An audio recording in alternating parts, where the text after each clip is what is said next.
I am sitting here today in a small apartment in Berlin, Germany, thousands of miles away from the land where I was born. My children are playing in the next room, laughing in a language that was once foreign to our family. My wife is preparing dinner, and through the window I can see the cross on top of a church down the street. Sometimes I still cannot believe this is my life now. Sometimes I wake up and forget, for just a moment, where I am and who I have become. But let me take you back. Let me tell you about the man I used to be, because that man is dead now. Not physically, though I did die once, but the person I was, the identity I carried for 33 years. That man no longer exists. And to understand the miracle of where I am today, you need to understand where I came from. Hello, viewers from around the world. Before our brother from Saudi Arabia continues his story, we'd love to know where you are watching from, and we would love to pray for you and your city. Thank you, and may God bless you as you listen to this powerful testimony. I was born in Riyadh, the heart of Saudi Arabia, in 1986. My father was an imam, as was his father before him. In my family, serving Allah was not just what we did, it was who we were. My earliest memories are filled with the sound of the call to prayer echoing through our neighborhood 5 times every day. I remember sitting on my father's lap as a small boy, his finger tracing the Arabic letters in the Quran, teaching me to read the words of Allah before I could even read anything else. There was never a question about what I would become. From the time I could understand speech, I knew I would follow in my father's footsteps.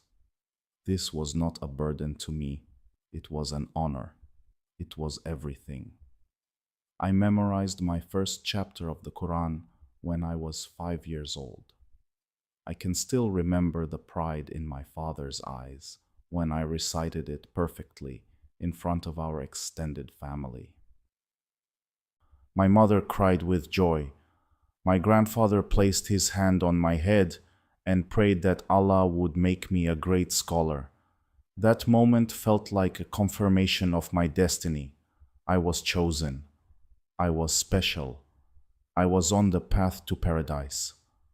My childhood was structured around Islam.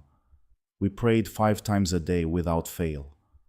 During Ramadan, I began fasting as soon as I was old enough. Friday prayers at the mosque were not optional. They were the center of our week. My father would often take me with him when he counseled members of our community, when he led study groups, when he taught young men about the proper interpretation of Islamic law. I absorbed everything like a sponge. By the time I was 12, I had memorized large portions of the Quran. By 15, I was studying the Hadith, the sayings and teachings of the Prophet Muhammad. My teenage years were not spent playing football with friends or wasting time like other boys. I was in the mosque, learning, studying, preparing for the role I would one day fill. I loved it. I truly did. There was a deep satisfaction in the discipline, in the structure, in knowing exactly what Allah required of me. I fasted, I prayed, I gave to the poor, I followed every rule, every guideline, and I felt certain, absolutely certain, that I was earning my place in paradise. When I turned 18, I enrolled in the Islamic University to study Islamic theology and jurisprudence. Those were intense years. We studied the Quran in depth, learning not just to recite it, but to interpret it, to apply it to modern life. We studied Islamic law, Islamic history, the proper ways to lead prayers and deliver sermons. We debated fine points of theology late into the night. I was a serious student. While some of my classmates were more relaxed, I pushed myself harder. I graduated at the top of my class. My professors praised my dedication, my understanding, my potential to be a great religious leader. My father attended my graduation with tears streaming down his face. This was the culmination of his dreams for me. I married when I was 24. My wife was from a good religious family, raised with the same values I held. She wore the niqab, covering everything except her eyes when she went out in public. She was quiet, respectful, devoted to Allah. Our marriage was arranged, but we grew to care for each other deeply. She gave me two beautiful children, a daughter, Amira, and 2 years later, a son, Khalid. Becoming a father changed something in me. It made my devotion to Islam even stronger. I looked at my children and felt the weight of responsibility to raise them correctly, to ensure they followed the straight path. I taught Amira to pray as soon as she could speak. I began teaching Khalid Quran verses before he turned 3. I wanted them to have what I had: certainty, purpose, a guaranteed place in paradise. When I was 32 years old, I was appointed as an imam at one of the mosques in our district of Riyadh. The day I received that position was one of the proudest days of my life. I called my father immediately, and I could hear the joy in his voice. My mother made a special meal to celebrate. The community held a small gathering to welcome me as their new spiritual leader. I took the responsibility seriously, perhaps too seriously. I prepared for every sermon as if it were the most important speech I would ever give. I spent hours studying, making sure every word I spoke was backed by proper Islamic scholarship. I wanted to be the best imam I could possibly be. My typical day started before dawn. I would wake for Fajr, the first prayer of the day, when the sky was still dark. After leading the prayer at the mosque, I would often stay to read Quran or prepare for the day ahead. I would return home for breakfast with my family, then head back to the mosque for Dur, the noon prayer. The afternoons were spent counseling community members, teaching Quran classes to children, or studying. Then Asr, prayer in the late afternoon, followed by more community work. Maghrib prayer at sunset, dinner with my family, and finally Isha prayer in the evening before bed. 5 times a day, every day, I stood before Allah. 5 times a day, I led others in standing before Allah. It was the rhythm of my entire life. The people in my community trusted me. They came to me with their problems, their questions, their doubts. When marriages struggled, I counseled the couples. When young people had questions about their faith, I guided them. When someone died, I led the funeral prayers. I was woven into the fabric of so many lives. I remember the faces of the elderly men who sat in the front row during Friday prayers, their beards white, their hands worn from decades of labor, their eyes fixed on me as I spoke. I remember the young boys in my Quran classes, stumbling over the Arabic pronunciation, their faces lighting up when they finally got it right. I remember the women who would approach my wife after prayers to ask for advice, knowing she would pass their questions to me. This was not just my job, this was my identity. When people asked me who I was, I did not just say my name, I said I was an imam. It defined me completely, and I was certain about everything. I knew what happened after death.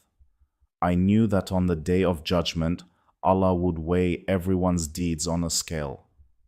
If your good deeds outweighed your bad deeds, you would enter paradise. If not, you would go to hell. I knew that following Islamic law perfectly was the path to paradise. I knew that Muhammad was the final prophet, the seal of the prophets, and that anyone who followed another path was misguided. I had opinions about Christians. I did not hate them. Islam taught us to respect the people of the book. But I believe they were wrong. They had corrupted the true message. They worshipped three gods instead of one. They claimed that God had a son, which was blasphemy in my understanding. They believed in the Trinity, which made no sense to me. In my Islamic education, we had learned about Isa, Jesus. We honored him as a prophet, a messenger of Allah. We believed he performed miracles by Allah's permission. We believed he was born of a virgin, that he would return before the day of judgment.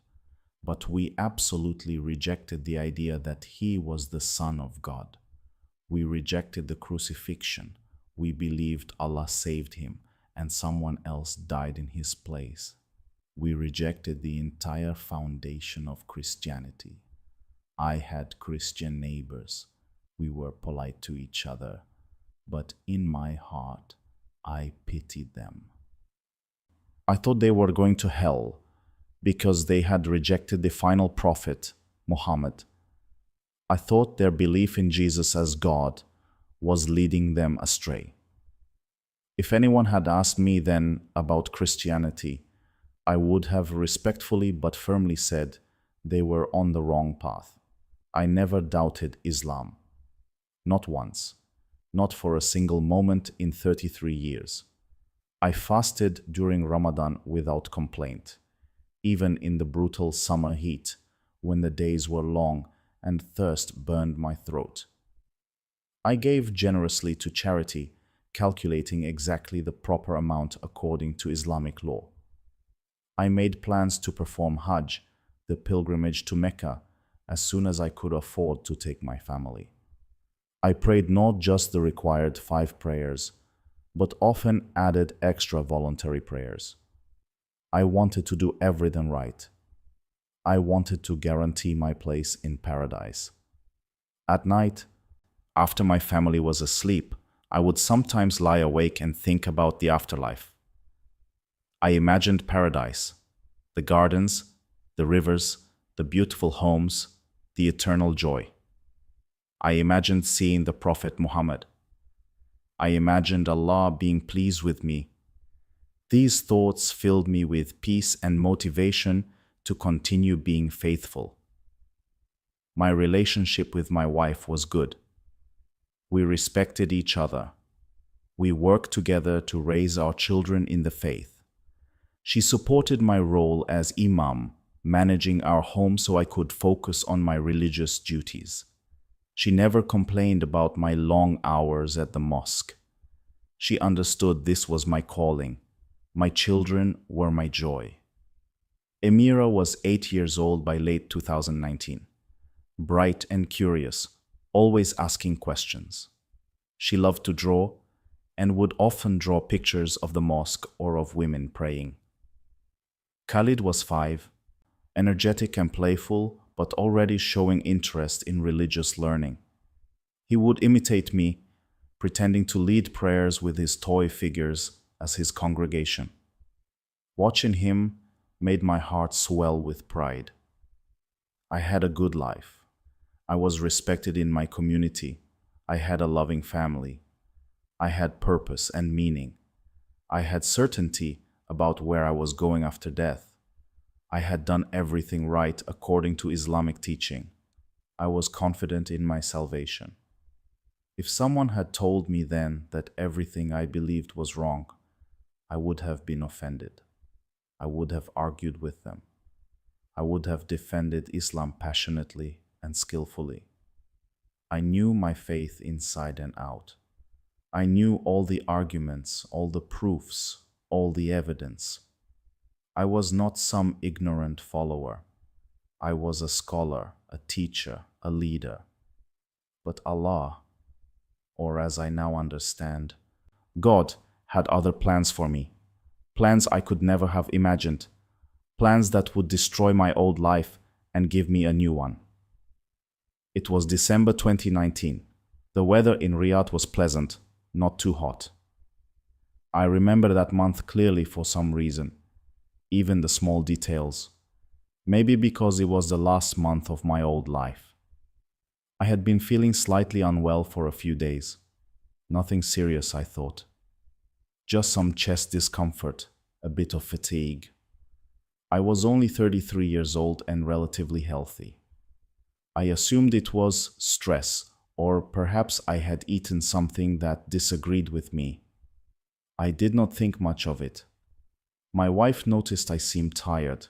She asked if I should see a doctor, but I brushed it off. I had responsibilities. I had prayers to lead. I had classes to teach. I did not have time to be sick. One particular afternoon, I was leading the Asr prayer at the mosque. It was a normal prayer service, nothing special. But as I stood there, leading the congregation in the recitation, I felt a strange sensation in my chest, a tightness, a pressure. I pushed through it, finishing the prayer. After the service, several men approached me with questions and I answered them as usual, ignoring the discomfort. I went home that evening feeling exhausted.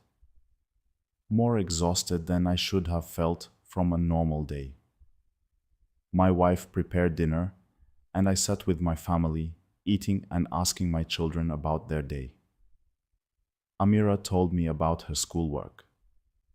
Khalid climbed onto my lap and chattered about wanting to go to the mosque with me more often. I smiled and held him, feeling the warmth of his small body against mine. After dinner, I helped put the children to bed. I read Khalid a story while my wife settled Amira. These were my favorite moments, the quiet evening time with my family, away from the demands of the community. I kissed my son's forehead and turned off his light, watching him for a moment as he drifted towards sleep. I went to the living room to do some preparation for the next day's sermon. My wife was cleaning up in the kitchen. And then it happened. A sudden crushing pain in my chest, like nothing I had ever felt before. It was as if someone had reached inside my body and was squeezing my heart with an iron grip. I gasped, dropping the book I was holding. The pain radiated down my left arm. I could not breathe properly. Sweat broke out on my forehead. I tried to call for my wife, but my voice came out as a weak whisper. The room began to spin. I gripped the edge of the sofa, trying to steady myself, trying to understand what was happening. My wife came into the room and immediately saw that something was terribly wrong. Her eyes went wide with fear. I can still see that look on her face, the terror, the panic. She rushed to me, asking what was wrong, but I could barely speak. The pain was overwhelming. She grabbed her phone and called for an ambulance, her voice high and frightened as she spoke to the operator. She knelt beside me, holding my hand, praying loudly in Arabic, begging Allah to help me. I tried to reassure her, tried to tell her I would be fine, but I could not get the words out. The pain intensified. I had never known my body could hurt like this. I thought about my children sleeping in their rooms, unaware that their father might be dying. I thought about all the prayers I had prayed, all the good deeds I had done. I found myself reciting the Shahada in my mind, the Islamic declaration of faith, because that is what Muslims are supposed to do when they think they are dying. The ambulance seemed to take forever, though it was probably only minutes. When the paramedics arrived, they moved quickly, efficiently. They asked me questions I could barely answer. They put me on a stretcher. I looked up at my wife's face as they carried me out, seeing the tears streaming down her cheeks. She tried to follow, but they told her to let them work, that she could come to the hospital. The ambulance ride was a blur of pain and fear and the sound of sirens. The paramedics worked over me, doing things I did not understand. One of them kept talking to me, telling me to stay awake, to keep breathing. I fixed my eyes on his face, using it as an anchor to reality.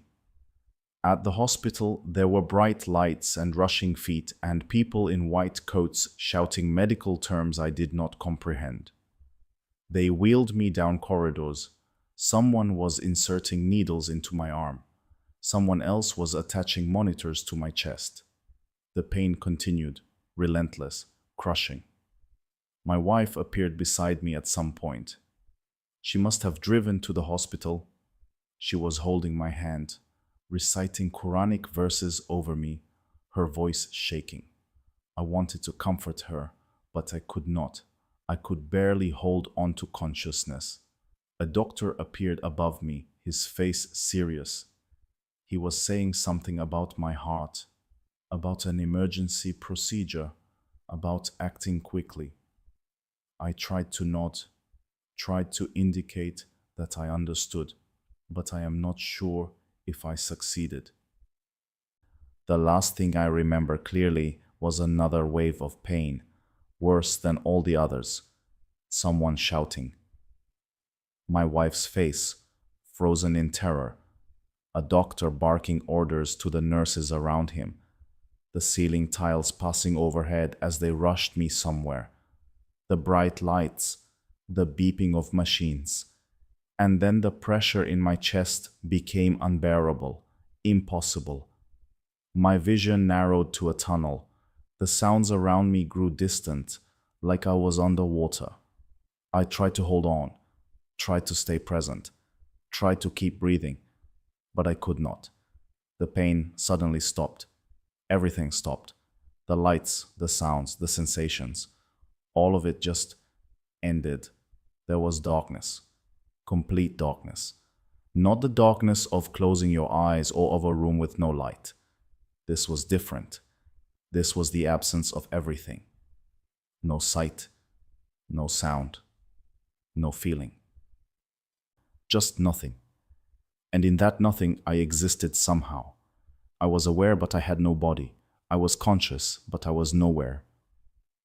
Time had no meaning. I floated in this void, and the strangest thought came to me. I am dead. I had died. Everything I had believed, everything I had taught, everything I had staked my eternal soul on, now I would find out if it was true. But I was not ready. Even after a lifetime of preparation, of certainty, of following every rule, I was not ready. The darkness pressed in around me, and I waited for what would come next. Terrified and alone, in a way I had never been alone before. In that darkness, I do not know how long I was there. It could have been seconds, or hours, or days. Time did not exist in that place. There was only the awareness that I was somewhere, or perhaps nowhere, and that nothing was happening. Just emptiness, just void. I tried to think, tried to understand. Was this death? Was I waiting for the angels? In Islamic teaching, two angels called Munkar and Nakir come to question the dead in their graves. They ask who your Lord is, who your prophet is, what your religion is. I waited for them. I waited for the questioning. I waited for something to happen. But there was only darkness and silence. And then, slowly, I became aware of something. A presence. Something was there in the darkness with me. At first it was just a feeling, like when you sense someone has entered a room even though you have not seen or heard them. The hairs on the back of my neck would have stood up if I had a neck, if I had hairs, if I had a body at all. Fear gripped me. What was this presence? Was it an angel? Was it the angel of death? Was it something else? The darkness began to change. It was no longer uniform. There was a differentiation, a sense of depth and space. And then I saw it, a light. Small at first, like a distant star, but it grew, slowly, steadily. It was not like any light I had ever seen on earth. It did not hurt to look at it. Instead, it drew me toward it. The light came closer, or perhaps I moved toward it. I could not tell. But as it approached, it took shape. A figure, a person. Someone was walking through the darkness toward me, and the light was coming from them, radiating from them. My fear intensified. Who was this? I tried to speak, to ask, but I had no voice. I tried to move away, but I had no body to move. I could only watch as the figure came closer and closer, and then I saw his face. I cannot describe it adequately. I lack the words. It was a human face, but it shone with something beyond human. His eyes. I have never seen eyes like that. They held depths I could not fathom. When those eyes looked at me, I felt completely seen. Every thought I had ever had, every deed I had ever done, every secret I had ever kept, all of it was laid bare before those eyes. And yet, there was no condemnation in them. There was something else, something I had never truly experienced in my relationship with Allah. Love, pure, unconditional, overwhelming love poured from this being, and power, authority, holiness. All of it together in a way that should have been contradictory, but somehow was not. I knew who it was. Do not ask me how I knew. I just knew. In the same way you would know your own mother's face, even if you had not seen her in years, I knew. This was Jesus. The moment I recognized him, terror flooded through me. This made no sense. I was a Muslim. I was an Imam. Why was Jesus here? Where was the angel of death? Where were Munkar and Nakir? This was all wrong. This could not be happening. I wanted to protest, to explain that I had followed Islam faithfully, that I had served Allah devotedly, that there must be some mistake. But before I could form any coherent thought, Jesus reached out his hand toward me. His voice, when he spoke, did not use words. Or perhaps it did, but I did not hear them with ears. I understood him directly, in a way that bypassed language entirely. The meaning simply appeared in my consciousness, clear and unmistakable. Come with me. You need to see something. I did not want to go. I wanted to argue, to refuse, to demand an explanation. But there was something in his presence that made refusal impossible. Not because he was forcing me, but because something in me recognized his authority over me, over everything, in a way I had never acknowledged before. He took my hand, though I had no physical hand. Somehow, he held me. The touch was indescribable. It was like being connected to the source of all existence, like touching raw reality itself. And then we moved. The darkness fell away and we were descending, falling, but not falling, moving downward through layers of something I cannot explain. The temperature changed. It grew hot, very hot. The light from Jesus remained, but around us another kind of light appeared, a red glow, a flickering like fire. My fear multiplied. I knew where we were going. In Islam, we were taught about Jahannam, hell. We were taught it was real, that it was terrible, that it awaited those who rejected Allah or failed to follow His commands properly. but knowing about it and moving toward it are very different things. The heat intensified. I began to hear sounds, distant at first, then growing louder, crying, wailing, screaming. Sounds of agony and despair that made my soul want to flee. But Jesus held me firmly, continuing to lead me downward. And then we arrived. I cannot fully describe what I saw. My mind, even now, struggles to process it. It was a place of darkness and fire, of smoke and torment. The heat was unbearable. If I had possessed a body, I am certain it would have burned.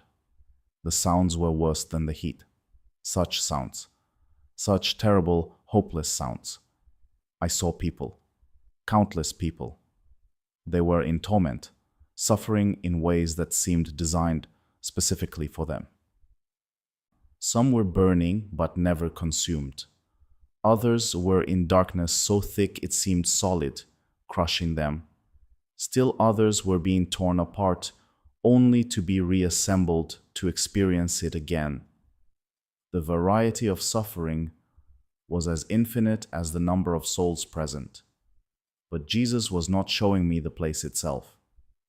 He was showing me specific people. He gestured toward a group of individuals, and somehow I was able to see them clearly despite the chaos. My heart stopped, or would have if I had a physical heart. I recognized them. There was Sheikh Abdullah, a famous Islamic scholar whose books I had studied. His lectures on Quranic interpretation had shaped my own understanding. I had his photograph on the shelf in my study, and there he was, his face contorted in agony, crying out. There was Imam Hassan, who had mentored me when I was a young student. He had taught me how to properly lead prayers, how to counsel people, how to be an effective religious leader. He had been kind to me, patient with my endless questions. And there he was, reaching out as if begging for help. There were others, scholars whose works I had read, teachers I had learned from, religious leaders I had admired from afar. They were all there, all suffering, all in torment. I tried to move toward them, to help them, to ask them what had happened. But Jesus held me back, and then I heard their voices, crying out things I will never forget. We were wrong. We were wrong. Too late. It is too late. Why did we not listen? Why did we reject him? Their words were not directed at me. They were crying out to Jesus, pleading with him. I saw Sheikh Abdullah reaching toward Jesus, begging for another chance, for mercy, for release. I saw Imam Hassan weeping, his dignity completely stripped away by the horror of where he was.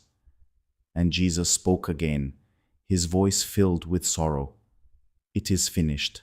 Their judgment is complete. They rejected me. They denied who I am. They taught others to do the same. They had every opportunity to know the truth, but they chose to suppress it. I wanted to collapse, but I had no body to collapse. These were my heroes. These were the men I had built my entire understanding of faith upon. If they were here, if they were in hell, then everything I believed was wrong. Everything I had taught was wrong. A horrible realization crashed over me like a wave. If they were here, then I was headed here too. I had followed their teaching. I had believed what they believed. I had taught others what they taught. When my time came, this would be my eternity. Terror like I had never known seized me. I tried to speak, to plead my case, to explain that I had not known. But Jesus was already moving, leading me away from that place. We ascended, leaving the heat and the sounds behind. But I could not leave behind what I had seen. The images were burned into my consciousness. The faces of those scholars, the sound of their weeping, the hopelessness in their voices. It all stayed with me. As we moved upward, the darkness gave way to light, real light, beautiful light. The kind of light that does not just illuminate but brings joy with it. The sounds of torment faded and were replaced by something else. Music, but not any music I had ever heard. It was like all beautiful sounds distilled into their purest form. The air, if it was air, changed. It became fresh, sweet, filled with a fragrance that defied description. The oppressive heat of hell was replaced by a perfect temperature, comfortable and pleasant in every way. And then I saw it, heaven. I had thought about paradise many times in my life. In Islam, we were taught about Jannah, with its gardens and rivers, its beautiful homes, and perfect comfort. But what I saw was beyond anything I had imagined. It was not just a place of physical beauty, though it was certainly that. It was more. It was as if this place was more real than the physical world had ever been. Colors were more vibrant. Light was more pure. Everything had a quality of permanence and perfection that made earthly existence seem like a faded shadow by comparison. There were people here too, but oh, how different from what I had just seen. They were radiant with joy. Their faces shone with peace and contentment. They were worshiping, their voices raised in songs of praise. And the focus of their worship, the center of everything, was Jesus. He led me through this place, and I watched in awe. I saw people of every nation, every ethnicity, every background.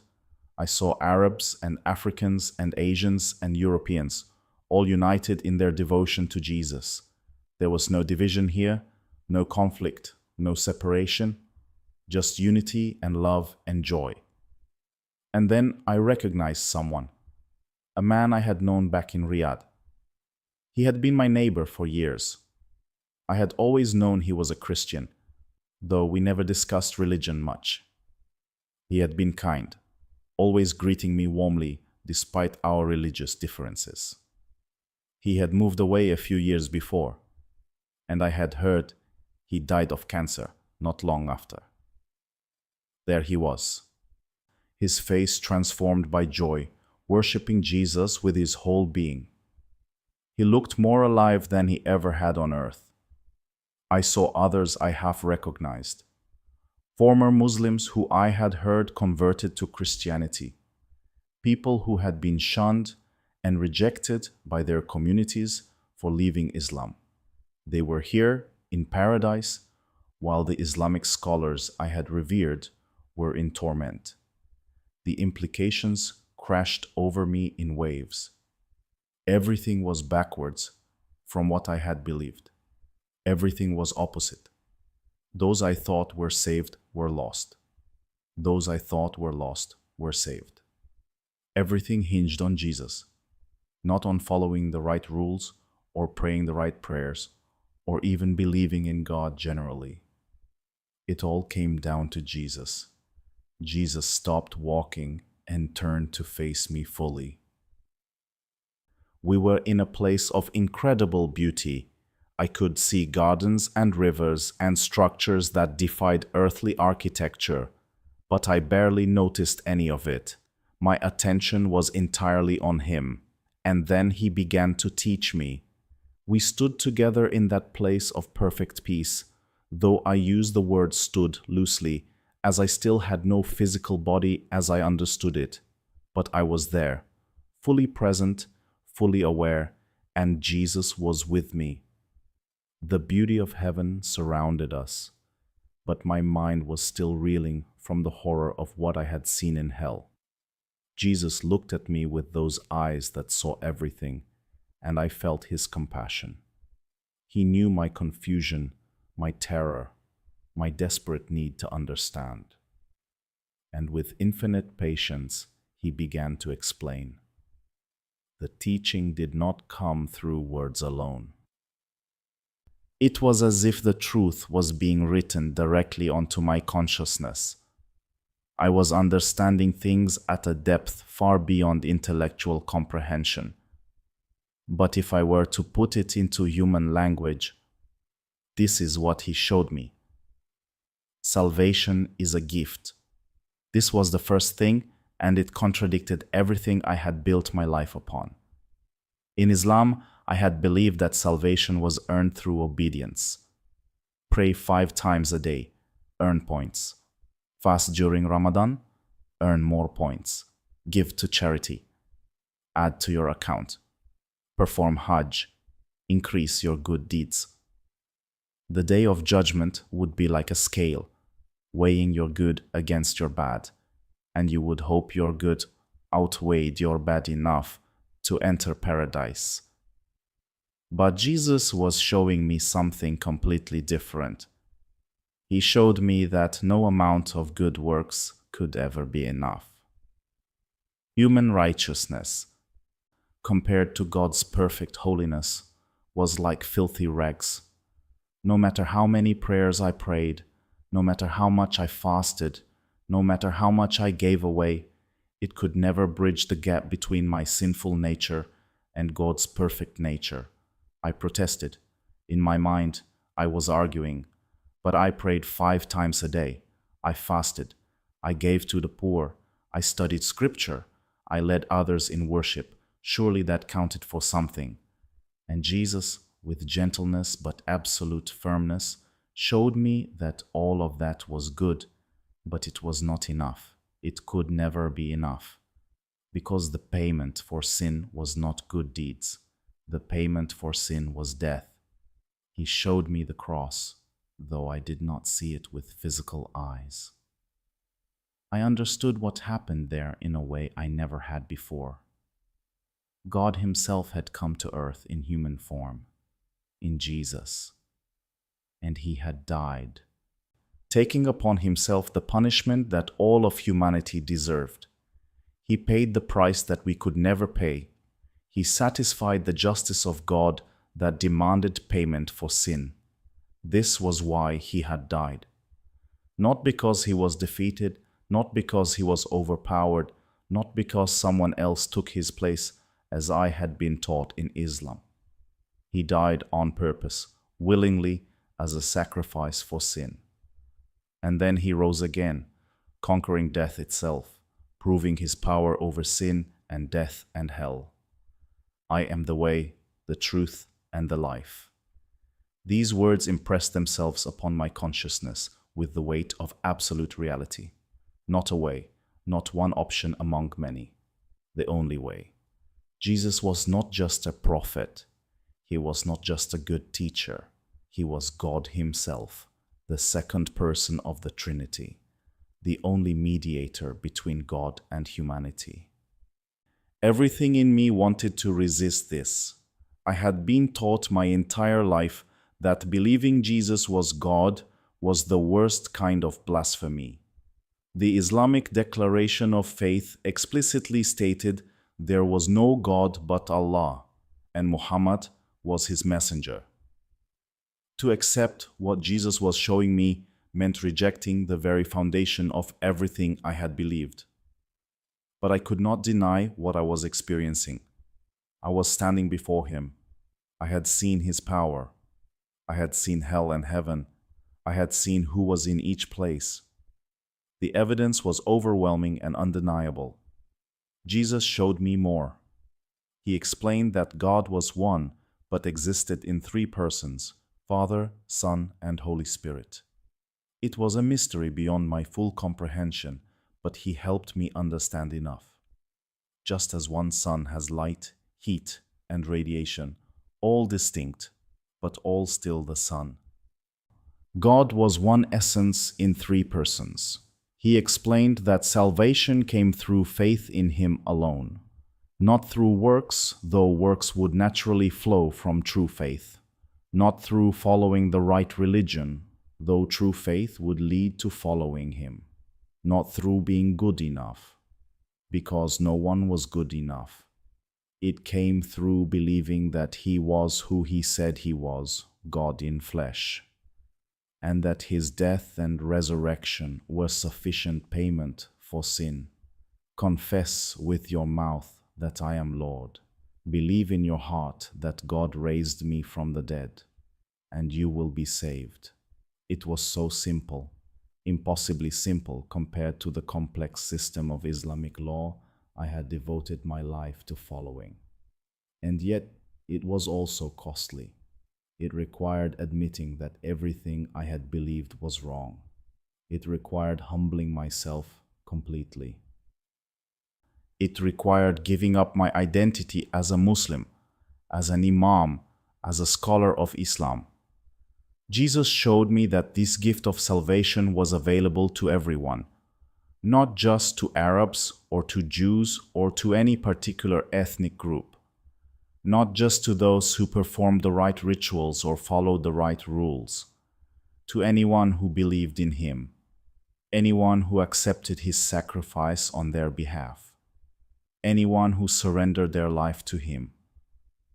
I thought of all the people I had taught, all the sermons I had preached, all the Quran classes I had led. I had been leading people away from Jesus, away from the only path to salvation. The weight of that realization was crushing. How many people had listened to me? How many had I influenced? How many were now on the path to hell because of my teaching? Grief overwhelmed me. If I had possessed tear ducts, I would have wept uncontrollably. I had meant well. I had been sincere. I had truly believed I was serving God. But I had been wrong, sincerely wrong, devotedly wrong, completely wrong.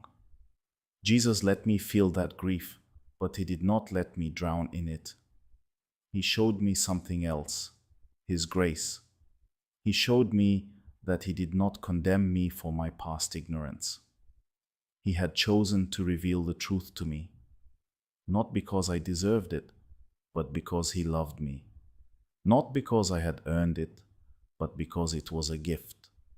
He explained that the Holy Spirit would come to live inside me when I believed, guiding me, teaching me, comforting me, empowering me to live for him.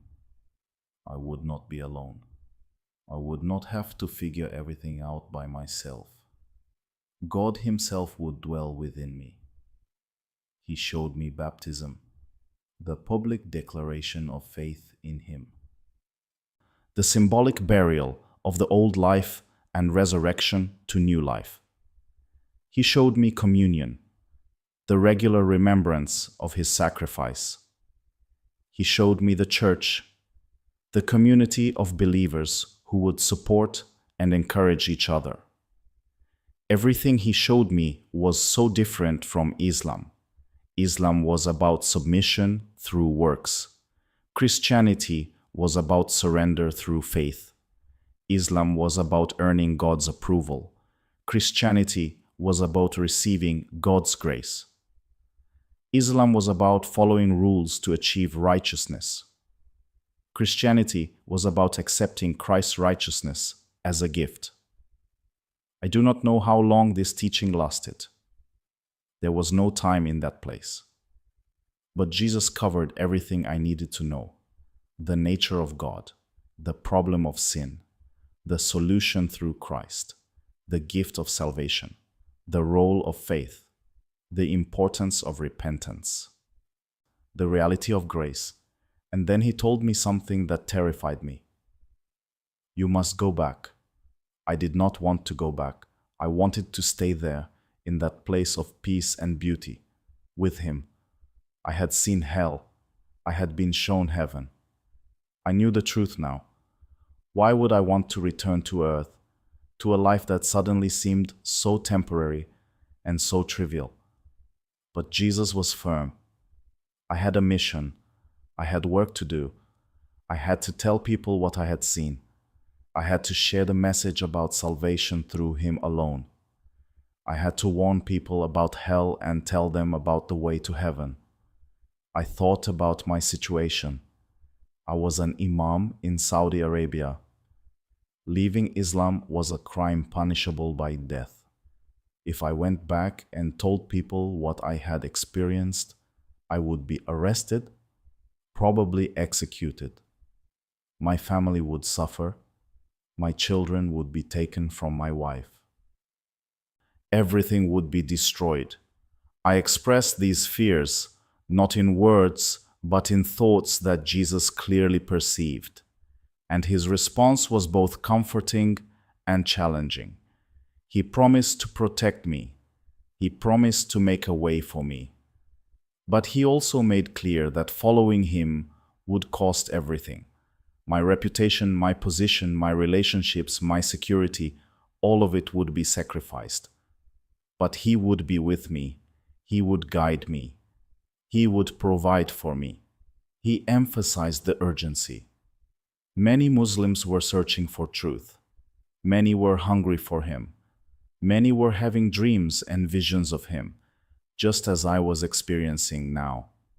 I would be part of his plan to reach them. My testimony would help others find the way to salvation. I thought about my wife, my children.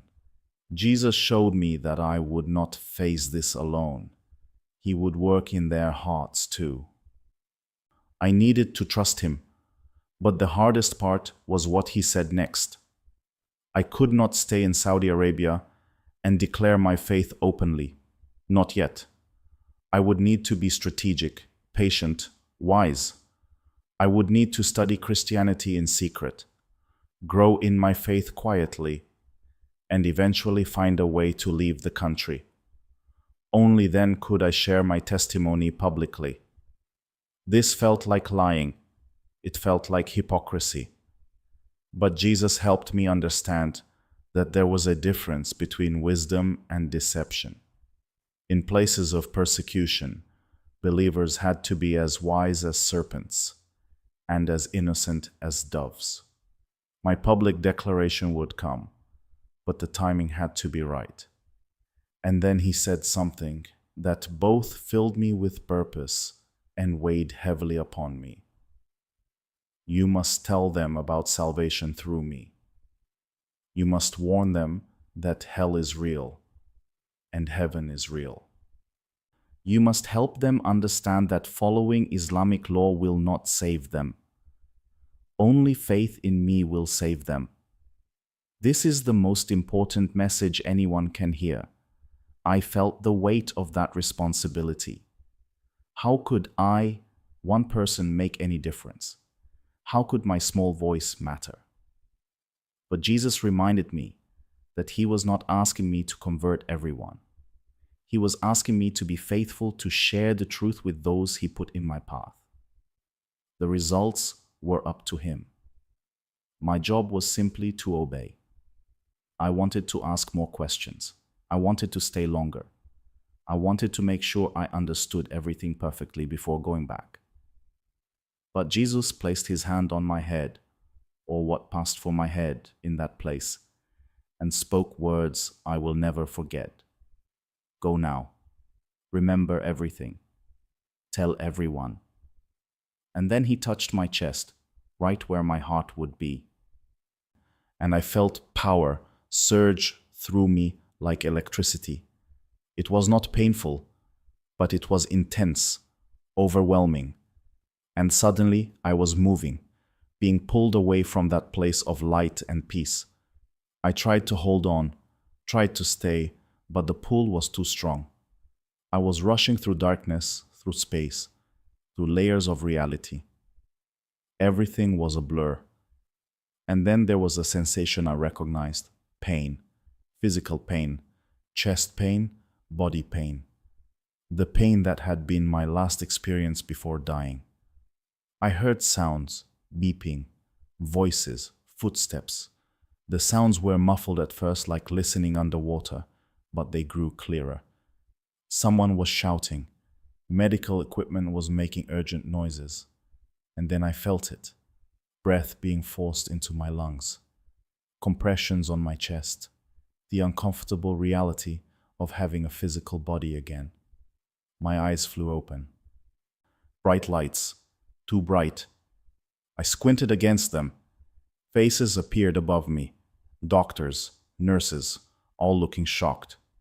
One of them was saying something about a pulse, about breathing, about me being back.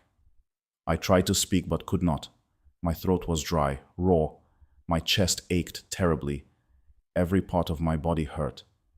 But I was alive. Somehow, impossibly, I was alive.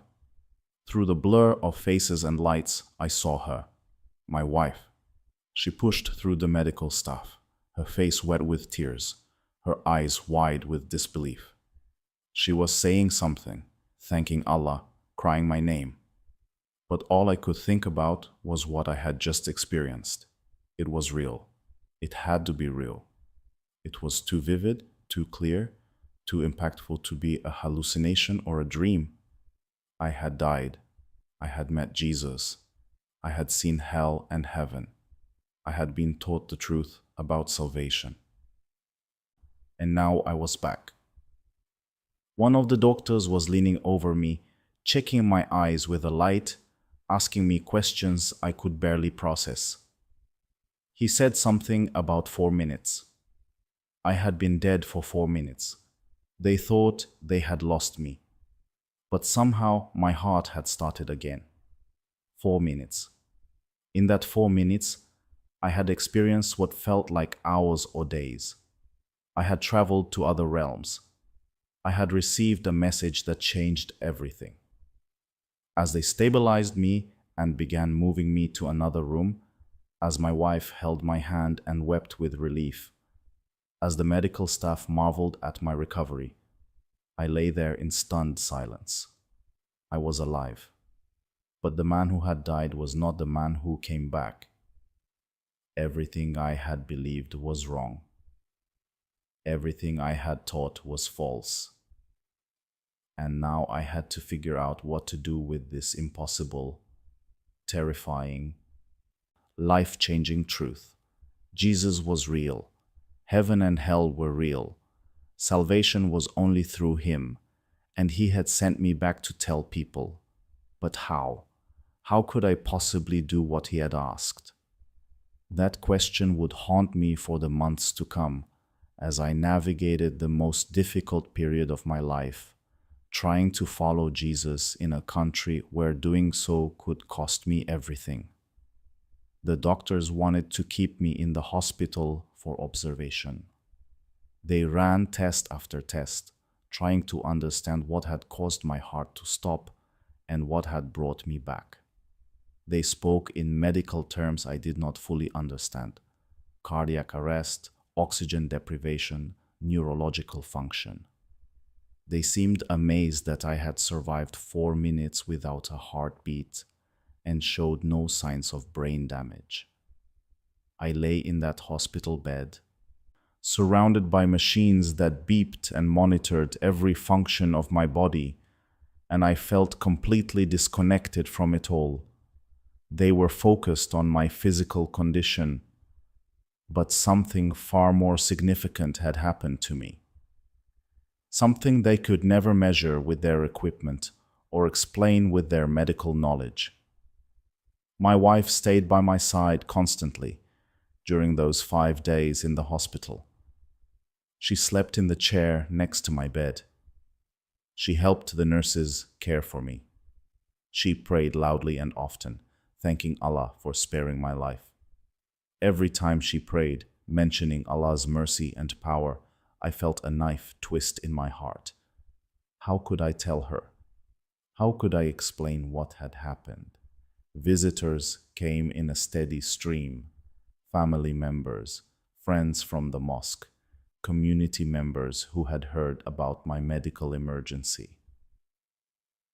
They all expressed relief at my recovery. They all attributed it to Allah's will. They all saw it as a confirmation that I was valuable to the Muslim community, that Allah had preserved me to continue my work as an imam. One elderly man, someone I had counseled many times, held my hand and said that Allah must have great plans for me. He said my survival was a sign of Allah's favor upon me. I smiled weakly and nodded, But inside I was screaming. If only he knew. If only any of them knew what I had actually experienced. I could not tell them. How could I? In that moment, still weak and vulnerable in a hospital bed, surrounded by people who loved me and trusted me, how could I tell them that everything we believed together was wrong? That the Jesus we had been taught to see as merely a prophet was actually God Himself? That the path to paradise was not through Islamic law, but through faith in Christ alone? They would think I was brain damaged. They would think the oxygen deprivation had affected my mind. They would pity me, perhaps try to correct my thinking, maybe even arrange for me to see a doctor who could help me recover from my delusion. Or worse, they might believe me, and then I would be reported to the authorities for apostasy. So I said nothing.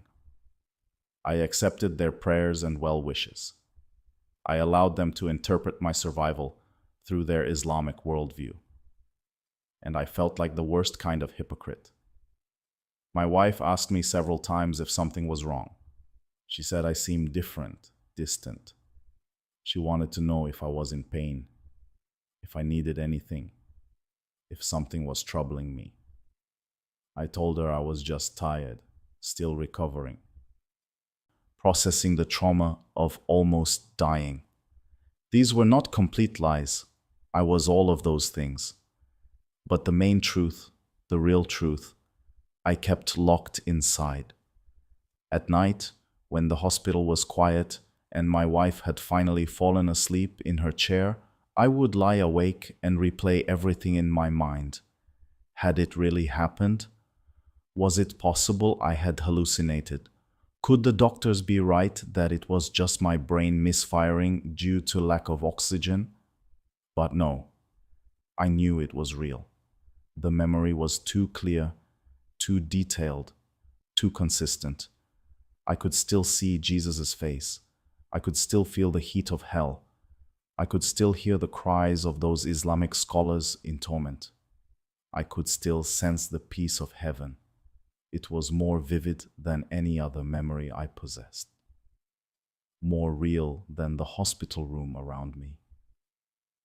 I was discharged after 5 days with instructions to rest, avoid stress, eat a healthy diet, and follow up with a cardiologist. The doctors said I was lucky to be alive. They called it a miracle. If they only knew how right they were, though not in the way they thought. Returning home felt surreal. Everything looked the same, the furniture, the photos on the walls, the children's toys scattered in the living room. But I was not the same. I moved through my house like a ghost, feeling disconnected from the life I had lived there. My children were so happy to have me home. Amira hugged me tightly, and I could feel her small body trembling with relief. Khalid climbed into my lap carefully, as if afraid he might hurt me, and chattered about everything that had happened while I was in the hospital. I held them and felt love for them wash over me. But I also felt grief. How would my new faith affect them? What would happen to our family? The first Friday after my release, I returned to the mosque. The community welcomed me warmly. Everyone wanted to shake my hand, to tell me how glad they were that I had recovered, to hear about my experience.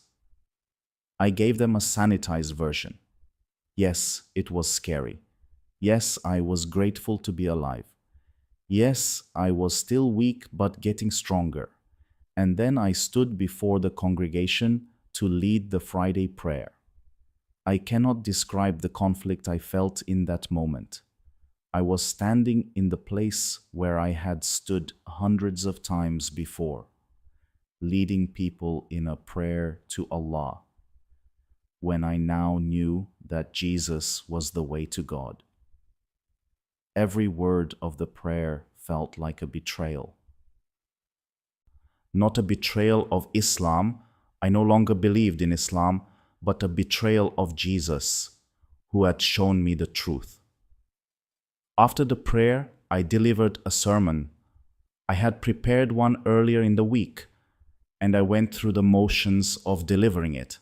I talked about gratitude, about the fragility of life, about the importance of being prepared for death. The words were not false, exactly, but they were incomplete. I wanted to stand there and tell everyone what I had really experienced. I wanted to warn them about hell and tell them about Jesus, but I could not. Not yet. I looked out at the faces of the men listening to me, the elderly with their white beards, the middle-aged men with families depending on them, the young men still learning about their faith. They trusted me. They believed I was guiding them toward paradise. But I knew now that I had been guiding them toward hell. The weight of that knowledge was crushing.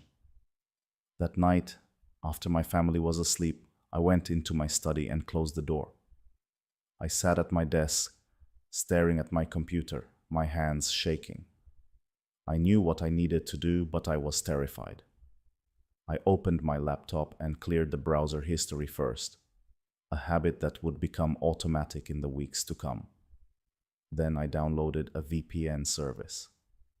I had to be careful. In Saudi Arabia, internet activity was monitored. Researching Christianity could raise red flags. I needed to hide my tracks. Once the VPN was running, I typed into the search bar with trembling fingers, "Who is Jesus Christ?" The search results appeared and I stared at them for a long moment before clicking. This felt like crossing a line. In Islam, researching other religions with the intent to potentially believe them was already a step toward apostasy. But I had to know more. I had to understand what Jesus had shown me. I spent hours that night reading Christian websites. I read about the Trinity, about salvation by grace through faith, about Jesus' death and resurrection, about the gospel message. Some of it I had known in a basic way from my Islamic education, but I had always understood it through an Islamic lens, seeing it as corrupted truth. Now I was reading it as it was actually taught by Christians, and it matched what Jesus had shown me. The pieces clicked together. The message was consistent. I found testimony videos of other Muslims who claimed to have met Jesus. I watched them with my hand over the speaker of my laptop, afraid someone might hear. These people described experiences similar to mine, dreams, visions, encounters with Jesus that transformed their faith. Some were still living in Muslim countries in secret. Others had fled to the West and were now openly Christian. I was not alone. This realization brought both comfort and confirmation. Jesus was reaching out to Muslims everywhere. I was part of something bigger than myself. Over the next few weeks, I developed a careful routine. During the day, I performed my duties as an imam. I led prayers 5 times a day. I taught Quran classes. I counseled community members. I did everything I had always done. But at night, after everyone was asleep, I entered a different world. I found an Arabic Bible website and downloaded the entire Bible onto my phone, hidden in a folder labeled Work Documents that was password protected. I began reading the Gospel of John because I had heard it was a good place for new believers to start. The words were alive. That is the only way I can describe it.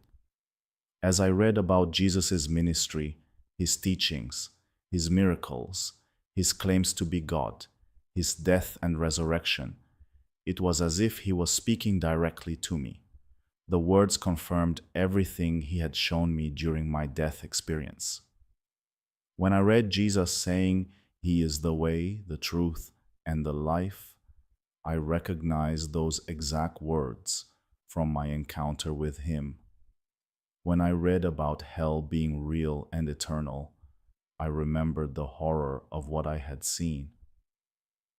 When I read about heaven being prepared for those who believe in Jesus, I remembered the peace and beauty of that place. I began praying to Jesus in secret. This felt strange at first. I had prayed 5 times a day for decades, always in Arabic, always using prescribed prayers, always toward Mecca. Praying to Jesus was completely different.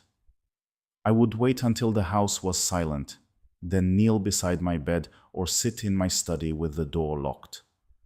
And I would just talk to him, not in formal prayer language, not in Arabic necessarily, just honest conversation from my heart. The first time I did this, I wept. I told him I was sorry for all the years I had denied him. I told him I believed he was God, that he died for my sins, that he rose again. I thanked him for showing me the truth. I asked him to help me know what to do next. And I felt peace, not an audible voice, not a vision, just a deep sense of peace and presence. He was with me. I was not alone in this, but I was living a double life, and it was exhausting. Every day I wore the mask of being a faithful Imam. Every night I pursued the truth about Jesus. The strain began to show. My wife noticed. She would ask me if I was feeling well, if my heart was giving me problems again, if something was bothering me. I would deflect, change the subject, make excuses. I hated lying to her, but I was not ready to tell her the truth. I needed to be more certain of my own faith first. I needed to know more about Christianity, and I needed to figure out how to tell her in a way that might give her a chance to understand, rather than immediately reject it. 3 months after my death experience, I found an online forum for Arabic-speaking Christians. It was encrypted and anonymous. People used fake names and connected through VPNs. I created an account and introduced myself, explaining that I was an imam who had encountered Jesus and was trying to understand Christianity. The response was overwhelming. Dozens of people reached out to me. Many of them were former Muslims themselves, some from Saudi Arabia, others from Pakistan, Egypt, Indonesia, various countries around the world. They welcomed me, encouraged me, and shared their own stories. Reading their testimonies strengthened my faith. Some had experienced dreams of Jesus. Others had been convinced through studying the Bible. A few had experienced miracles. Each story was unique, but the common thread was clear. Jesus was actively reaching out to Muslims and revealing himself to them. One person in the forum mentioned an underground Christian community in Riyadh. They met in secret, in homes, never in public. They were a mix of foreign workers and Saudi converts. They had to be extremely careful. If they were discovered, the foreign workers would be deported, and the Saudis could be imprisoned or executed. I was terrified at the idea of making contact with them. What if it was a trap? What if the religious police had infiltrated the group? But I needed fellowship with other believers. I needed to worship Jesus with others. I needed baptism. After several more weeks of anonymous online conversations, I finally agreed to attend one of their meetings. The location was sent to me through an encrypted message just hours before the meeting. It was in a private home in a residential neighborhood, unremarkable from the outside. I told my wife I had a meeting with some community leaders and would be out for a few hours. The lie tasted bitter in my mouth. I drove to the location, my heart pounding. I parked a few blocks away and walked to the house, constantly looking over my shoulder to make sure I was not being followed. I knocked on the door with a specific pattern I had been given. A man opened the door, just a crack, verified my face matched the description he had been given, and quickly ushered me inside. The windows were covered with heavy curtains. The group was small, about 15 people, sitting in a living room. Some were Arabs, others were from South Asia or Africa. About half looked like foreigners who worked in the kingdom. The other half had to be Saudis or long-term residents. When I walked in, several people stood and embraced me. They knew who I was, not my real name, but my situation. An imam who had encountered Jesus. They treated me like a brother, despite us having just met. We prayed together. Not the formal Islamic prayers I was used to, but spontaneous prayers from the heart. People prayed in different languages: Arabic, English, Urdu. They prayed for protection, for wisdom, for more Muslims to come to know Jesus. They prayed for me specifically, for my situation, for my family. Then we sang worship songs, quietly so neighbors would not hear. I did not know the songs, but I tried to follow along. The words were all about Jesus, His love, His sacrifice, His grace, His power. I had never worshipped like this before. In Islam, worship was structured and formal. This was spontaneous and from the heart. One of the men, a former Muslim from Egypt who had been a Christian for 5 years, spoke about the gospel. He explained salvation in a way that was clear and simple. Even though I had already read about this and experienced it myself, hearing it taught by someone else solidified it in my mind. Afterward, we shared a simple meal together. People asked me questions about my experience and I told them everything: the cardiac arrest, meeting Jesus, seeing hell and heaven, receiving the message about salvation, coming back to life. They listened with tears in their eyes. Several said my story gave them courage to keep going, despite the difficulty of living as secret Christians in Saudi Arabia. Before I left, I asked them about baptism. I knew from my reading that baptism was important, a public declaration of faith in Jesus. But how could I be baptized publicly in Saudi Arabia? They explained that they performed baptisms within their group, in secret.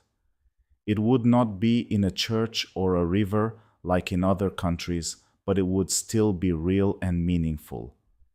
They asked if I was ready, if I truly believed in Jesus, if I understood that baptism would mark me as a follower of Christ.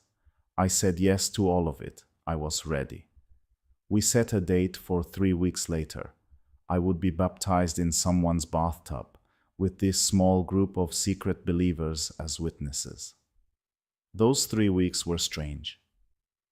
I continued my life as an imam, but I was preparing in my heart for baptism. I studied the Bible more intensively. I prayed to Jesus more regularly. I felt myself changing, growing, becoming someone different from who I had been. The night of my baptism finally came.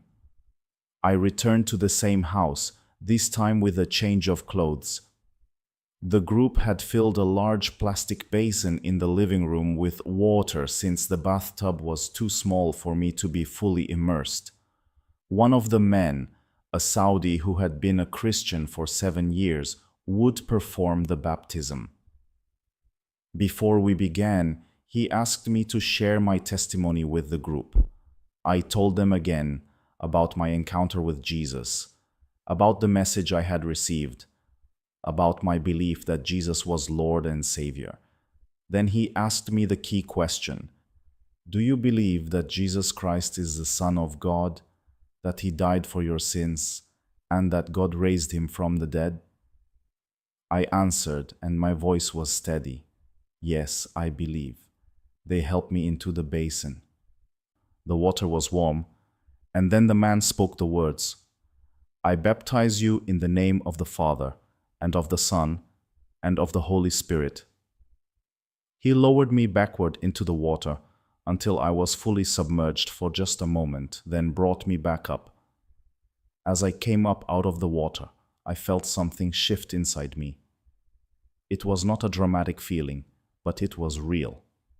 I felt clean. I felt marked. I felt that I had officially, formally declared my allegiance to Jesus. Even though it was done in secret, even though the world did not know, Jesus knew. And that was what mattered. The group erupted in quiet celebration. They hugged me, congratulated me, welcomed me into the family of God. We prayed together, thanking Jesus for saving me, asking him to protect me and guide me. I went home that night as a baptized Christian. My wife and children were asleep. I looked in on them, watching them breathe peacefully, and I knew that I could not continue living this double life forever. 6 months had passed since my death experience. 6 months of secret study, secret prayer, secret fellowship. I had grown in my faith. I had learned so much, but I was still living a lie publicly. Jesus had sent me back to tell people about him. But how could I do that while pretending to be a Muslim Imam? The answer was becoming clear, though it terrified me. I could not. Eventually, I would have to leave Saudi Arabia. I would have to find a way to take my family to a country where I could practice Christianity openly, where I could share my testimony publicly without fear of death. But first, I had to tell my wife. I could not make plans to leave the country without her knowing why. And I could not keep lying to her, could not keep hiding this enormous truth from her. The Holy Spirit had been pressing on my heart about this for weeks. Every time I prayed, I felt the conviction: tell her, trust me, tell her. One evening, after we had put the children to bed, we were sitting together in the living room. My wife was scrolling through her phone, and I was staring at nothing, gathering courage. My daughter had asked me earlier that evening why I seemed sad. My son had asked if I was sick again. Their innocent questions broke my heart. They could sense something was wrong with their father, but they did not know what. I looked at my wife, the woman I had lived with for 9 years, the mother of my children, my partner in life, and I knew the time had come. I put my hand on hers, and she looked up from her phone, seeing something in my face that made her set the phone aside. I need to tell you something, I said, and you might hate me for it, but I cannot keep it from you anymore. She looked afraid, and I did not blame her. My next words would change everything. My wife stared at me, her eyes wide with a fear I had never seen before. She pulled her hand back from mine slowly, as if bracing herself for terrible news. In the soft lamplight of our living room, surrounded by the familiar objects of our life together, I was about to shatter everything we had built. The words felt impossible to say. How do you tell your Muslim wife in Saudi Arabia that you have become a Christian? How do you explain that everything you had taught her, everything you had believed together, was wrong? I started with the hospital. I told her that something had happened to me beyond the medical emergency, beyond the cardiac arrest. I told her that when my heart stopped, I did not simply cease to exist. I went somewhere. She listened without interrupting, her face growing paler with each word.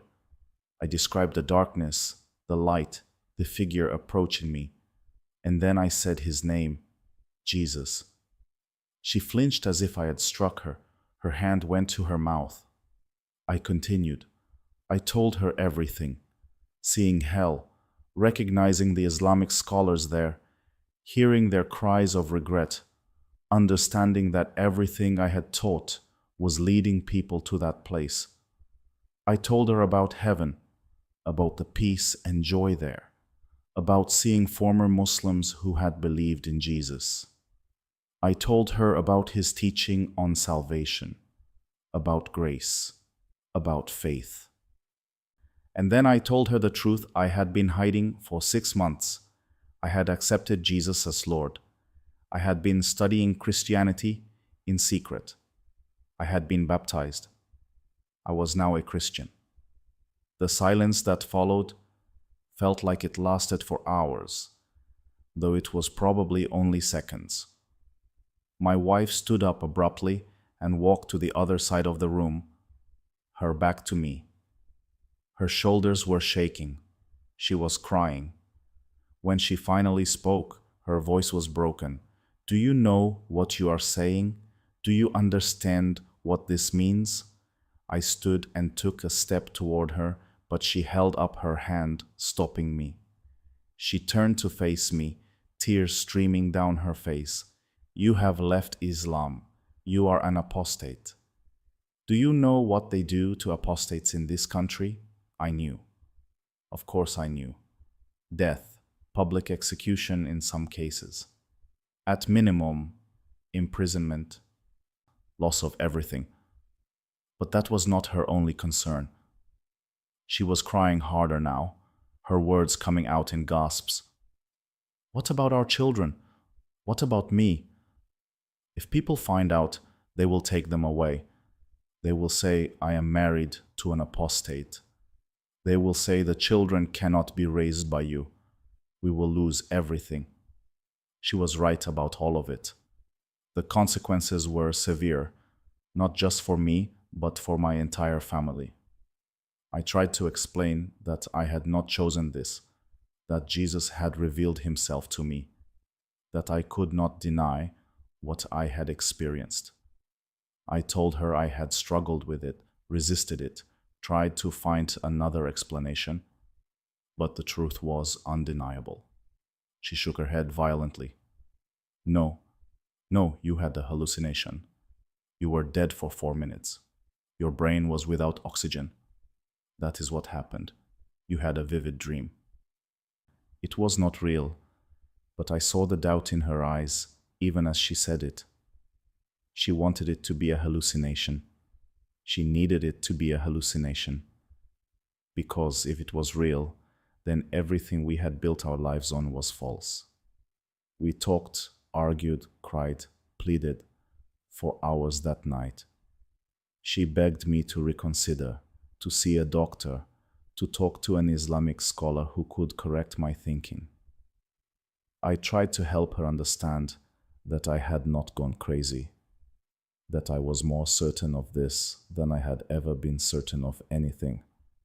Finally, exhausted and emotionally drained, she said she needed time. She could not process this. She could not make sense of it. She needed to think. For the next few days, there was a terrible tension in our home. We barely spoke. She avoided looking at me. At night, she slept turned away from me, as far on her side of the bed as possible. I felt like I was losing her, and it broke my heart. I prayed constantly during those days. I prayed for her heart to be opened. I prayed for wisdom in how to approach her. I prayed for our marriage. I prayed for protection for our family. About a week after I had told her, she came to me late one night. I was in my study, reading the Bible on my laptop. She knocked softly on the door and came in. She looked exhausted. Her eyes were red from crying. She sat down across from me and was quiet for a long moment before speaking. "I have been having dreams," she said softly. My heart jumped. "Dreams?" She nodded, wiping at her eyes. "For the past few months, since you came home from the hospital. I did not tell you because I thought they were just stress, just worry about almost losing you. But they keep happening." She described the dreams. In them, a man dressed in white appeared to her.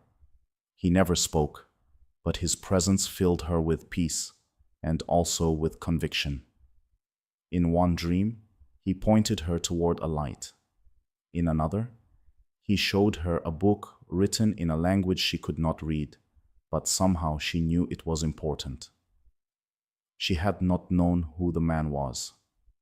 But after I told her about my experience with Jesus, something clicked in her mind. Could it have been the same person? I carefully showed her some images of Jesus, artistic representations, though I explained that no one knew exactly what he looked like physically. She stared at one of them for a long time, tears forming in her eyes. "It could be him," she whispered. I think it was him." Over the next few weeks, we began reading the Bible together in secret. I showed her the e-Bible I had downloaded, and she started reading the Gospels. She had questions, doubts, resistance. This was not easy for her.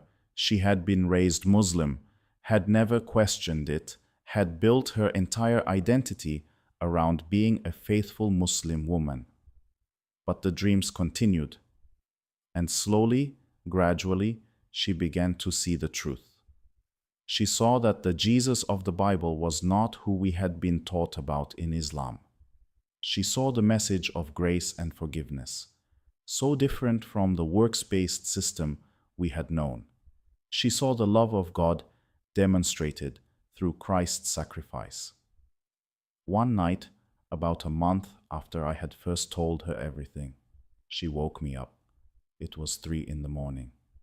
She was sitting up in bed, crying quietly. "I want to pray with you," she said, "to Jesus. I want to accept him too." Joy flooded through me. We knelt together beside our bed, and she prayed a simple prayer, asking Jesus to forgive her, to save her, to be her Lord. And when she finished, she collapsed into my arms, sobbing with relief and fear and hope all mixed together. We were in this together now. That changed everything. But it also complicated everything. Now both of us were apostates. If we were discovered, we would both face severe consequences. Our children would definitely be taken from us. We knew what we had to do. We had to leave Saudi Arabia. This was not a simple matter. We could not just buy plane tickets and go. Leaving the country permanently required careful planning. If the authorities suspected we were fleeing because of apostasy, we would be stopped at the airport. We needed a cover story. I reached out to some contacts I had made through the anonymous Christian forum. They connected me with organizations that helped persecuted Christians escape from Muslim-majority countries. These organizations had experience with situations like ours. The plan they helped us develop was this: I would apply to attend an Islamic conference in Germany, using my credentials as an imam. It was not unusual for religious leaders to attend such conferences for interfacing with Muslims in the West. I would bring my family with me, framing it as a family vacation combined with religious work. Once in Germany, we would immediately apply for asylum based on religious persecution. We would not return to Saudi Arabia. It took months to arrange. We had to get the proper approvals from religious authorities to attend the conference. We had to sell some of our possessions quietly, without raising suspicion. We had to transfer money out of the country in small amounts that would not be noticed. We had to prepare documents that would support our asylum claim. All of this while continuing to live as if everything was normal. I still led prayers at the mosque 5 times a day. My wife still dressed in full hijab when she left the house. We still took our children to Islamic education classes. We still socialized with our families and friends as if nothing had changed. The strain was immense. Every day felt like we were walking on a tightrope, one wrong word away from disaster. We told our children only that we were planning a trip to Europe. They were excited, especially when we explained they would see snow and visit famous landmarks. They had no idea we were never coming back. The hardest part was saying goodbye to our families without being able to actually say goodbye. We visited my parents and siblings, knowing it would be the last time we saw them. We had dinner with my wife's family, hugging them and laughing with them while carrying the secret that we would disappear from their lives. If they knew the truth, they would try to stop us. Or worse, they would feel obligated to report us to the authorities. We could not put them in that position. My last Friday at the mosque was emotionally devastating. I stood before the congregation, people I had served for years, people who trusted me and looked to me for guidance. I delivered what I knew would be my final sermon, choosing words carefully that held double meanings only I understood. I spoke about seeking truth above tradition. I spoke about the importance of following God, even when it cost everything. I spoke about the reality of judgment and the necessity of being certain about the path to paradise. Some people came to me afterward and said the sermon was powerful, moving. They did not know I was preaching to myself as much as to them, trying to give them hints about the truth without being so obvious that I would be reported. In January 2021, exactly 1 year after my cardiac arrest and encounter with Jesus, we boarded a plane to Germany. My hands shook as we went through security at the airport.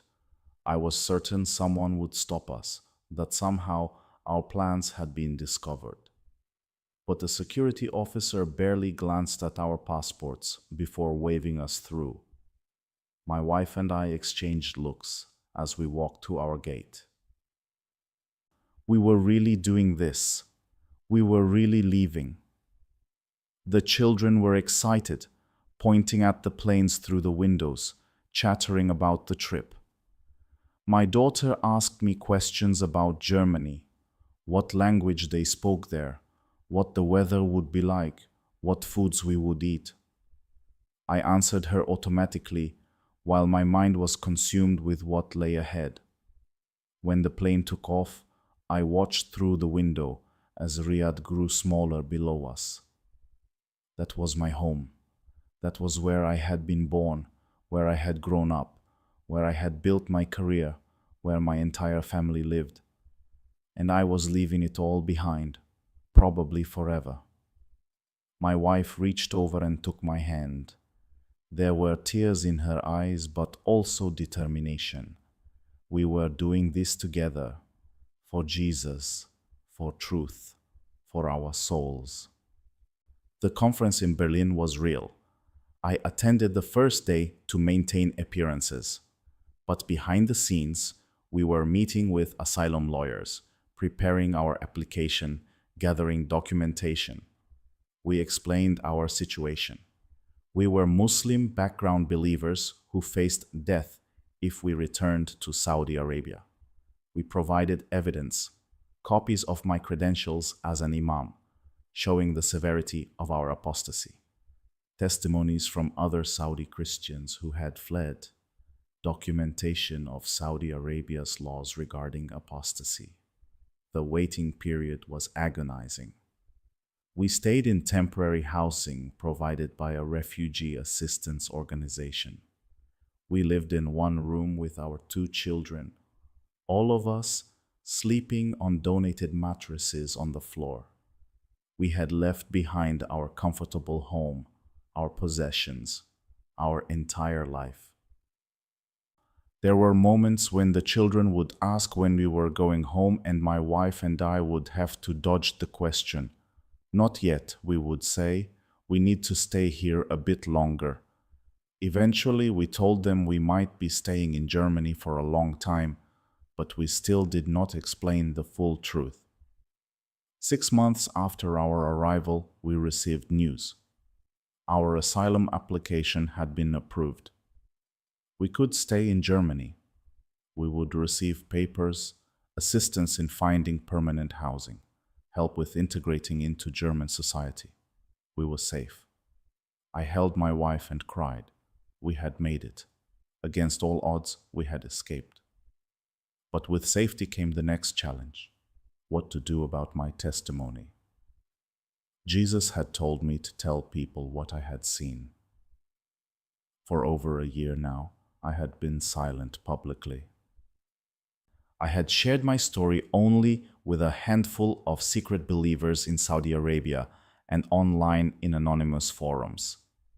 Now I was in a country where I could speak freely, where I would not be arrested or executed for declaring my faith in Jesus, where I could share my testimony openly. But doing so meant consequences. It meant my family in Saudi Arabia would find out. It meant I would be publicly declared an apostate. It meant facing backlash from Muslims around the world. It meant possible threats against my life. I prayed about it for weeks. And every time I prayed, I felt the same prompting from the Holy Spirit. Now is the time. Tell them. Share what you have seen. So I made a decision. I would create a video sharing my full testimony, my life as an imam, my death, my encounter with Jesus, my secret journey to faith, my escape from Saudi Arabia. I would post it online with my face visible and my real name attached. I told my wife my plan. She was afraid, but she supported me. She knew this was what Jesus had called me to do. I set up my laptop, positioned the camera, and recorded the video in our small apartment. My children were at school, so I had the apartment to myself.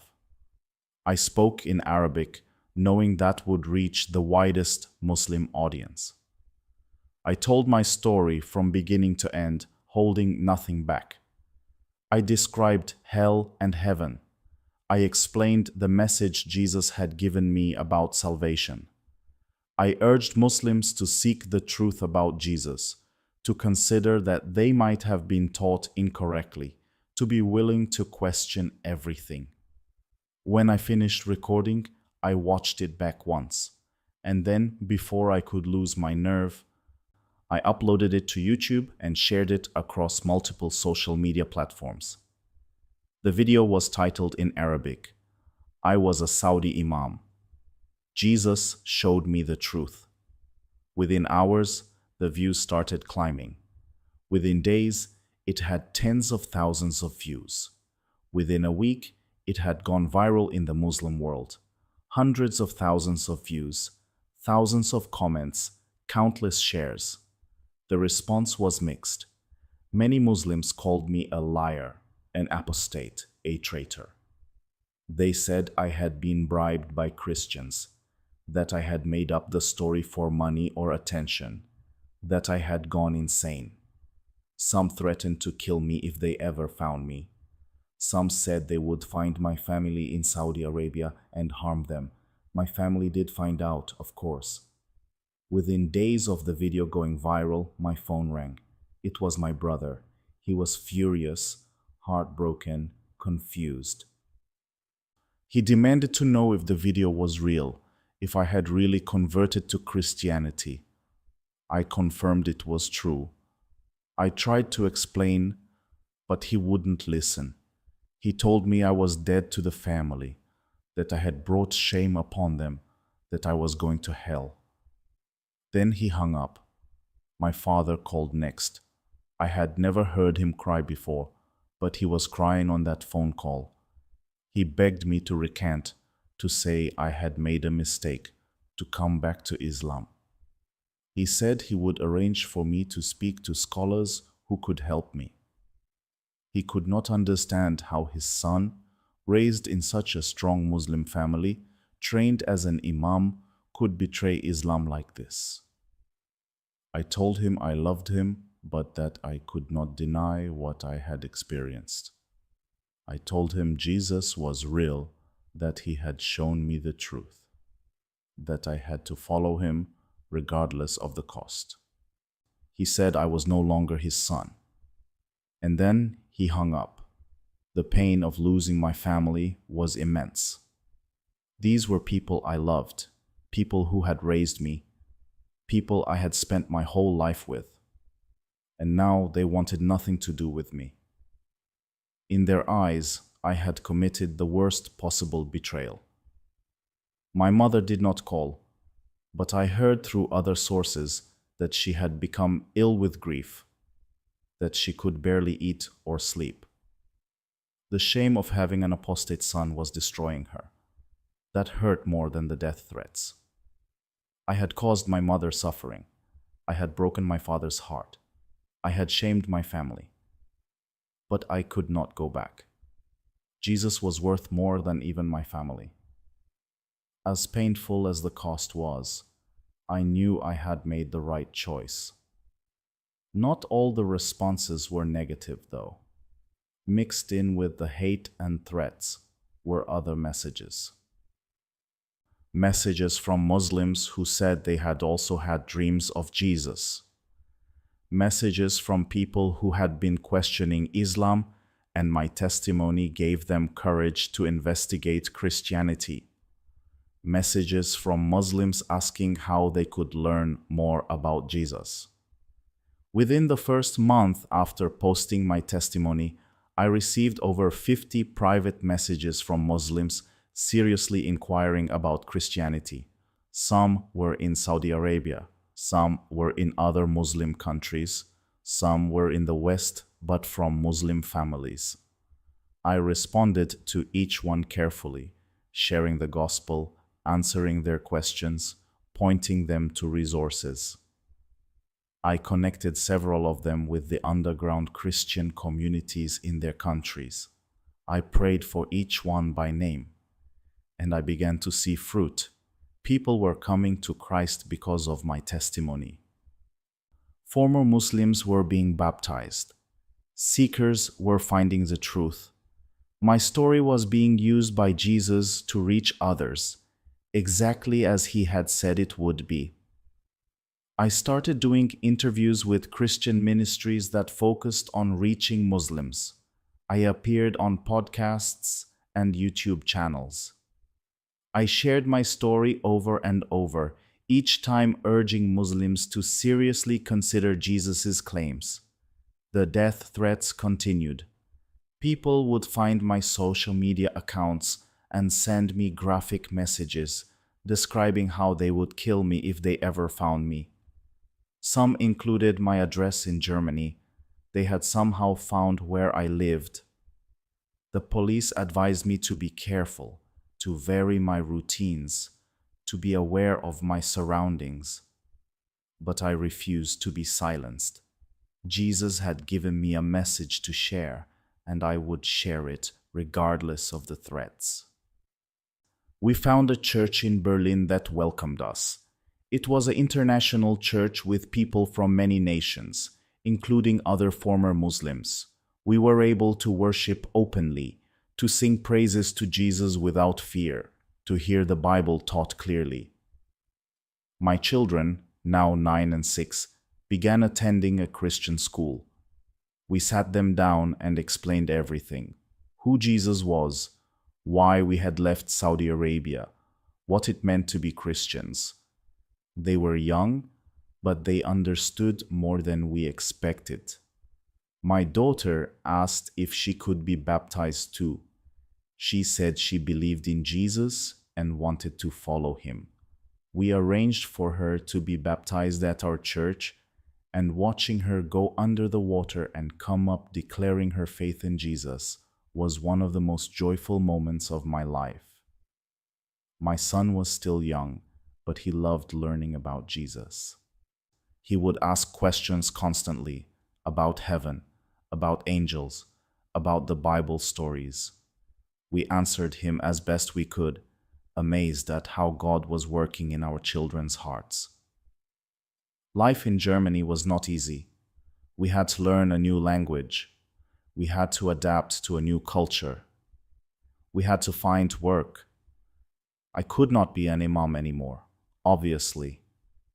We lived on assistance for a while, then I found work doing translation, and eventually started doing more ministry work with organizations focused on reaching Muslims.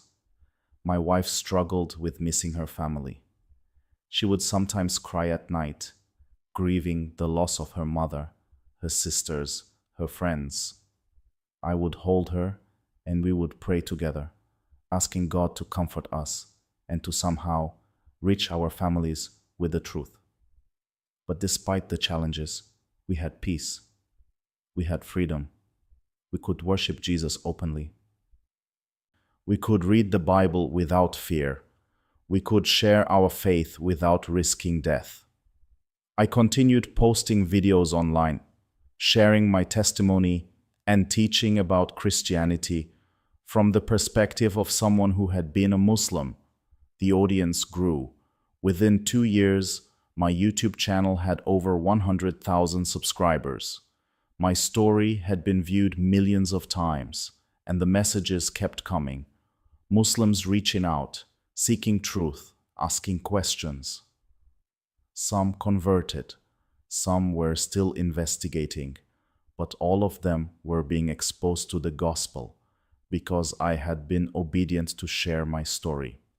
I also connected with the anonymous Christian community online that I had been part of while still in Saudi Arabia. Now I was able to be a mentor and encourager to those still living in secret in Muslim countries. I would spend hours counseling them, praying with them, helping them plan their own escapes if necessary. Some of them have since made it to freedom. A few have even come to Germany, and we have met in person. The joy of embracing someone I had only known anonymously online, now able to worship together openly, is indescribable. 3 years after my death and resurrection, I am sitting here in my apartment in Berlin. My wife is in the kitchen preparing dinner. My children are doing homework at the table. Outside my window, I can see the cross on top of a church. This is my life now. It is not the life I planned. It is not the life I was raised for. It cost me everything I once held dear, but I would not change it for anything. I lost my family, but I gained an eternal family. I lost my position and reputation, but I gained my soul. I lost my home country, but I gained heaven. Jesus showed me hell to save me from it. He showed me heaven to give me hope. He taught me about salvation to set me free. And he sent me back to tell others. So this is my message to you. Whoever you are, wherever you are, whatever you believe, hell is real. I have seen it. It is not a metaphor or a myth. It is a real place of real torment for real people who die without Jesus. Heaven is real. I have seen it. It is more beautiful and joyful than you can imagine. And it is prepared for those who believe in Jesus. Salvation is not earned through good works or religious rituals or following laws. It is a free gift received through faith in Jesus Christ alone. He is God in human form. He died to pay for your sins. He rose again to conquer death, and he offers forgiveness and eternal life to anyone who believes in him. If you're a Muslim reading this or hearing this, I know what you have been taught. I taught it too for many years. But I am telling you the truth. Islam cannot save you.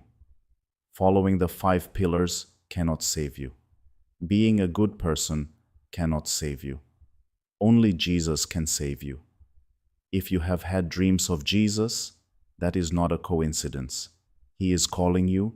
He is reaching out to you. Do not ignore it. Seek him. Ask him to show you the truth. Read the Bible for yourself. Investigate Christianity with an open heart. And if you are already a follower of Jesus, I urge you, pray for Muslims. Many of them are searching for truth even if they do not know it yet. Many are disillusioned with Islam even if they cannot admit it openly. Many are one encounter with Jesus away from believing. Share the gospel with them, be patient with them, love them. Remember that I was once where they are. I was convinced Islam was true. I was certain Christians were wrong. But Jesus broke through my certainty and showed me the truth. He can do the same for others. The cost of following Jesus may be high. It was high for me. But Jesus is worth it. Heaven is worth it. Truth is worth it. I died and came back with a message. This is that message. Turn to Jesus while you still have time. Confess him as Lord. Believe that God raised him from the dead. Receive the free gift of salvation and be saved. Your eternity depends on it. Do not wait until you die to find out the truth. Seek Jesus now. He is waiting for you with open arms. This is my testimony. This is my truth. This is the message Jesus gave me. I pray it reaches your heart. I pray it changes your eternity. May Jesus reveal himself to you as he revealed himself to me. And may you find the courage to follow him, no matter what it costs. He is worth everything.